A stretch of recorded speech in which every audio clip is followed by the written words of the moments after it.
দর্শক, করোনা আপডেটে আপনাদের স্বাগত জানাচ্ছি। আমি আকবর হোসেন সুমন। শুরুতেই জানাবো স্বাস্থ্য অধিদপ্তরের সবশেষ তথ্য। কোভিড-19-এ বুধবার দেশে আরও 21 জনের মৃত্যু হয়েছে। মৃতের সংখ্যা বেড়ে ৬,১94। স্বাস্থ্য অধিদপ্তরের সংবাদ বিজ্ঞপ্তিতে জানানো হয়েছে 256তম দিনে দেশে ১১৭টি ল্যাবে করোনা পরীক্ষা হয়েছে ১৪,০৬০ জনের। এর মধ্যে শনাক্ত হয়েছে ১,৮৩৭ জন। মোট শনাক্ত ৪,৩২,৩33। নতুন ১,৬৯৩ জন সহ এ পর্যন্ত সুস্থ হয়েছে ৩,৪৯,৫৪২ জন। ২৪ ঘন্টায় শনাক্তের হার ১৩.০৭%। ঢাকা বিভাগে মৃত্যুর হার সবচেয়ে বেশি, ৫২.৪৪%। এর পরের অবস্থান চট্টগ্রামে ১৯.৬০%।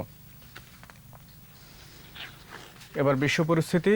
বিশ্বজুড়ে করোনা ভাইরাসে আক্রান্তের সংখ্যা ৫.৫ কোটি ছাড়িয়েছে। দীর্ঘ হচ্ছে মৃত্যুর তালিকা। এর মধ্যে ৯৯%-এর ১,৫৭,৫৫,৩২৮ জন আছেন অল্প ঝুঁকিতে, আর বাকি ১%-এর ১,০১,৪৩৫ জন আছে উচ্চ ঝুঁকিতে। বিশ্বে এ পর্যন্ত আক্রান্ত হয়েছে ৫,৬৫,৬৩,৭৯১ জন। মৃত্যু হয়েছে ১৩,৫৪,৮০২ জনের, আর সুস্থ হয়েছেন ৩,৯৩,৫২,২২৬ জন। বিশ্বে করোনা মহামারীর দ্বিতীয় তরঙ্গের আঘাতে বেসামাল উন্নত দেশগুলো। একদিনে আক্রান্ত হয়েছে ৬,১১,০৭৭ জন, মারা গেছে ১০,৬৬৯ জন। আক্রান্ত ও মৃত্যু তালিকার শীর্ষে থাকা যুক্তরাষ্ট্রে আক্রান্তের সংখ্যা ১,১৮,৭৭,৭২। মৃত্যু হয়েছে ২,৫৬,২৫৪ জনের। আক্রান্তের দ্বিতীয় শীর্ষ দেশ দক্ষিণ এশিয়ার ভারতে করোনা সংক্রমিত হয়েছে ৮৯,৫৮,৪৮৩ জন। মৃতের সংখ্যা ১,৩১,৬১৮। সুস্থ হয়েছে ৮৩ লাখের বেশি আক্রান্ত ব্যক্তি। মৃত্যু তালিকার দ্বিতীয় শীর্ষ দেশ ব্রাজিলে মৃতের সংখ্যা ১,৬৭,৪৯৭। আক্রান্তের সংখ্যা ৫৯,৪৭,৪০৩।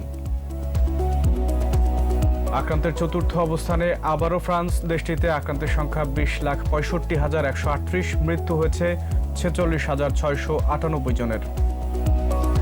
রাশিয়ায় আক্রান্তের সংখ্যা ১৯,৯১,৯৯৮। মৃতের সংখ্যা ৩৪,৩৮৭। সুস্থ হয়েছে ৩৩ লাখের বেশি আক্রান্ত ব্যক্তি। স্পেনে কোভিড-19 রোগীর সংখ্যা ১৫,৪২,৪৪৭। মৃত্যু হয়েছে ৪২,০৩৯ জনের। আর্জেন্টিনাকে পেছনে ফেলে সপ্তম অবস্থানে যুক্তরাজ্য। দেশটিতে করোনা সংক্রমিত হয়েছে ১৪,৩০,৩৪১ জন, মারা গেছে ৫৩,২৭৪ জন।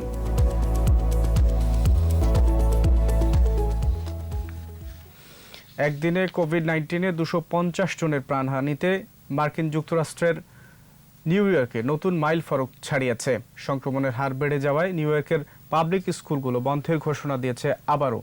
ক্রমেই জনস্বাস্থ্য সংকটের কেন্দ্রবিন্দুতে পরিণত হওয়া যুক্তরাষ্ট্রে ফ্ল্যাশ পয়েন্টগুলোতে নতুন করে নিষেধাজ্ঞা আরোপ করা হয়েছে। এদিকে ফাইজার বায়োএনটেকের চূড়ান্ত পরীক্ষার ফল প্রকাশের পর ভ্যাকসিনটি জরুরি ভিত্তিতে যুক্তরাষ্ট্র ও ইউরোপীয় অঞ্চলে অনুমোদন দিয়েছে প্রতিষ্ঠানটি। বায়োএনটেকের প্রধান নির্বাহী উগুর শাহিন বার্তা সংস্থা রয়টার্সকে জানিয়েছে, মার্কিন খাদ্য ও ঔষধ প্রশাসন ডিসেম্বরের মাঝামাঝিতে জরুরি ভিত্তিতে ভ্যাকসিনটি ব্যবহার করতে পারে, তবে ইউরোপীয় ইউনিয়নকে অনুমোদনের শর্ত জুড়ে দিয়েছে। অন্যদিকে ভ্যাকসিনই করোনা ভাইরাস প্রতিরোধে একমাত্র সমাধান নয় বলে জানিয়েছে বিশ্ব স্বাস্থ্য সংস্থা।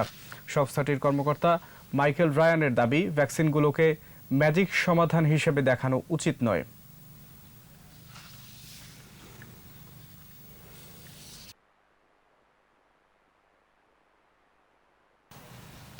দর্শক, এই ছিল সবশেষ খবর। নতুন তথ্য নিয়ে আবারও ফিরব দুপুর ১টায়। দেখার আমন্ত্রণ। স্বাস্থ্যবিধি মেনে চলুন, সুস্থ থাকুন আর ২১-এর সাথেই থাকুন।